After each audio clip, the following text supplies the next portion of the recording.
7 Capsuleer. That means hello to a fellow EVE player. Today, we're going to be teaching you some common EVE words and concepts that you will likely hear during your adventures in space.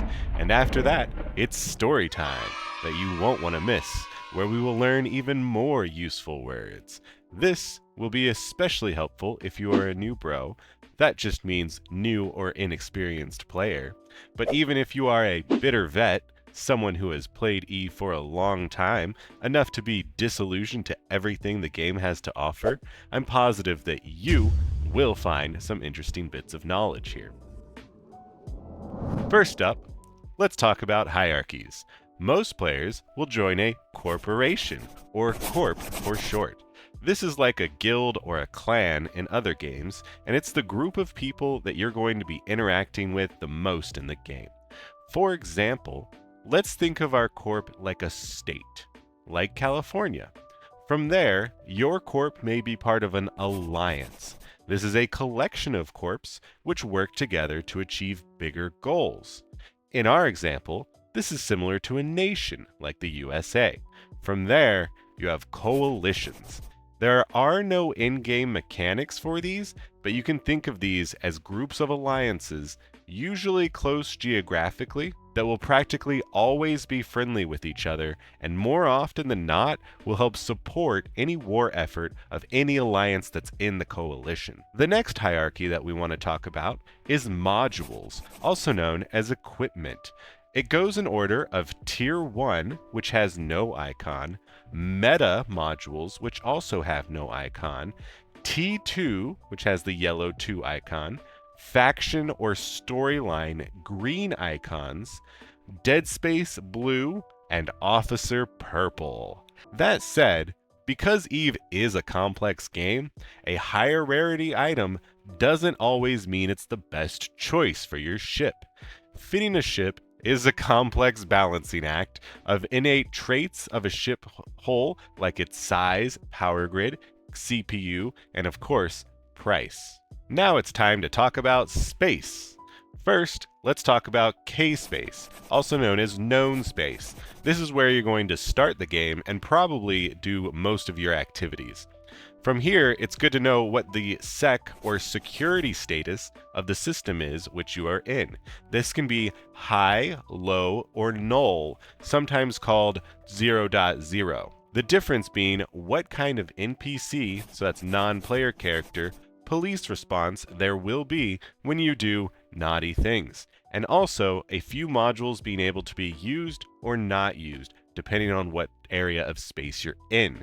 The second main type of space is called J space, or anoikis, or W space, or wormholes. It's got a lot of names, but it all means the same thing. This is wormhole space. And in there, you will be in a class 1 through 6 hole, usually abbreviated C1, C3, C6. Now, let's cover a few player archetypes.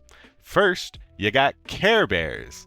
These are players that are always playing in the hope that they don't have to do any PvP. They're mostly found in high-sec, but can also be found in some far-out null-sec systems where they're generally called null bears. From there, you got Ratters. This describes someone who mostly just kills NPC pirates to get their money and are very focused on their PvE gameplay. From there, you have one of my favorites. Crabs. The origin of this word is very unclear, but my favorite is that it's a phonetic corruption of the word Care Bear from English to Russian and then back to English. That said, crab is much like a ratter, but in my experience, it's kind of evolved to refer to more of group ratting efforts, or efforts that are just larger in scale. So used in a sentence, you might hear something like, "Hey gang, y'all want to go out and crab the C5 today?"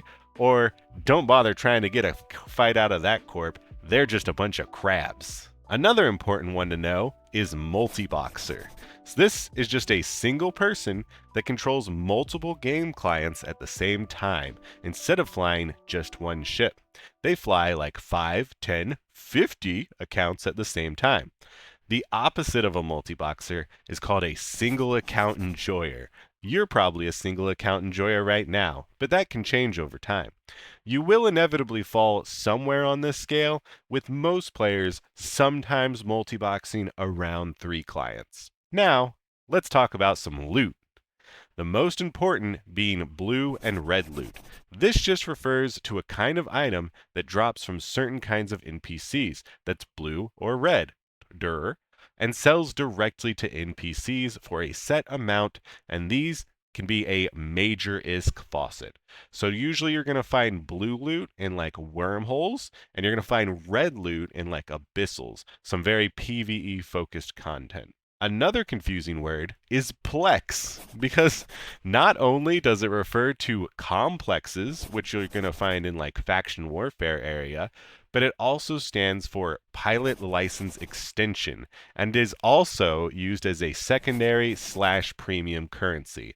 It's kind of evolved over the years of like what plex is used for, and now it's just a little bit confusing because it's used in multiple areas, but there you go. Something that you for sure should know about and most likely be using as well are insta-docs and insta-undoc BMs, bookmarks, which are saved locations that allow you to immediately warp off when exiting a station or immediately dock when warping to a station. There's a very good ganking opportunity when you are right next to a station, and so being able to get out and in very quickly is very helpful, especially when you're in more dangerous areas of space. Congratulations! You're doing great so far. I'm so proud of you. Now, to celebrate, let's have a little story time. Today is a special day for little Jimmy. He's heard that a group is going to be doing a fleet out of jita. That means just a group activity. So he's logged on and X'd up in the proper chat channel. This just means putting an X in the proper chat to indicate that you would like a fleet invite. After Jimmy got his fleet invite, he asked, "What kind of fleet is this anyway?" And the FC, that's fleet commander, leader of the fleet, said a NPSI yeet fleet. This means not purple, shoot it. But it could also be something like NRDS or nerds or not red, don't shoot. And these refer to the standard colors people see for standings of players. Purple being your fleet mates. So NPSI means you're going to shoot at pretty much anything that isn't in your fleet. Not purple, shoot it. Next, the FC said yeet fleet. This means that you're going to be using a needlejack filament, which is a type of item that quickly teleports you anywhere in K-space to a null-sec area, hopefully with some juicy targets. Other types of fleets could be a hot drop fleet, where you use a module to teleport directly on a target with a blob, a disproportionate amount of ships versus the target, or perhaps you could be doing a blops fleet, that's black ops fleet, which is a more special form of usually hot dropping, but can involve other things as well, where you use stealthy ships to your advantage. There are plenty more types of fleets, but those are some good ones for you to know. Next, when Jimmy asks what type of ships the fleet's going to be using, he's told cruiser nanogang. This means cruiser-sized ships that are fast, kitey, and usually longer engagement ranges. This is opposed to something like brawly battleships, which are battleship-sized ships that are going to try and get up close and personal with the enemy and grapple them and blaster them down. Furthermore, FC told little Jimmy to turn off his fucking stream for this fleet because that would ruin their OPSEC, or operational security. Basically, keeping as much information about what you are doing within the group so that your enemies can't easily counter you. But do be aware, there are spies everywhere all the time, so OPSEC doesn't really matter. A spy being someone who is working with the enemy but is integrating with you to get information out of you. After Jimmy gets in his ship, he undocks and warps to the FC. When he is on grid, where you can see all of the other ships on the overview together, he goes ahead and anchors on the FC to get ready for yeeting. Anchoring just means to use the command keep at range 1000, which by default is your E key, so that the FC moves, you're going to move with him. You're going to try and keep that ship at 1000 meters. Once everyone is ready, they use the filament and teleport to hostile nullsec. From here, the fleet's scout start hunting for targets and quickly finds one. They are in CumTac 5. That's tack from old sailor communications for like a length of rope, but it has since been adopted by like Navy communications codes, and this helps separate or delineate information. And all tack really does is replace dash, but is easier for us to say and utilize. Next, the scout types www in the chat channel, which means warp to me now. And so, Jimmy jumps the gate and starts warping to the scout. Once on grid, Jimmy targets the enemy and puts a point on the target. This means that he engages his warp disruption module, which puts -1 warp core strength onto the enemy ship. Most ships have 1 warp core point of strength, but some can have many more. There are also warp scramblers, which are closer range modules that give -2 points and turn off some specific enemy modules like their MWDs, that's micro warp drives. A lot of people will say point when they mean scram as well, because it does do that. But if you want to be very specific, you could say point or scram. Not many people say disrupted. The enemy doesn't like that they've been targeted and pointed. So first, they yellow box him, which means that they have him target locked, and you can see it by the yellow box on the overview. But then, even worse, is that he starts to red box him, which means that he is using offensive modules on little Jimmy. Luckily for Jimmy, though, his tank holds, also known as his ship doesn't blow up, and the enemy is defeated, and now is in their pod, also known as their capsule. The fleet decides to give him the Pod Express home, though, and locks up his capsule and pods his ass. Something that Jimmy didn't realize, though, is that, whoopsie, this target was a blue. And because they are friendly to his corp, Jimmy has just blue fucked or AWOXed.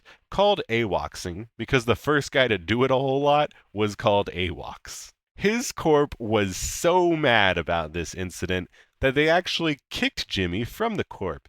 And now Jimmy was alone and sad and needed to find a new group. Lucky for him, though, he heard that FW, Faction Warfare, will take anyone, and was quickly introduced to the world of squids and frogs.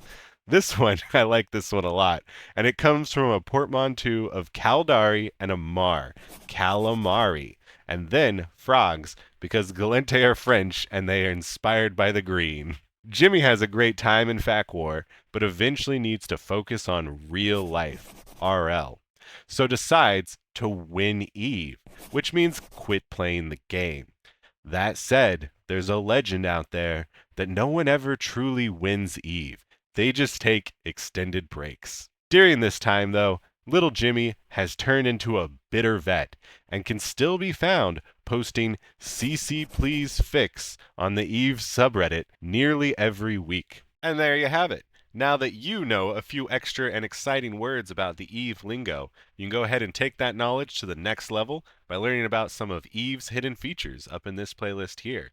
But if that doesn't interest you, maybe whatever YouTube's recommending you down here will. See you next time. 07.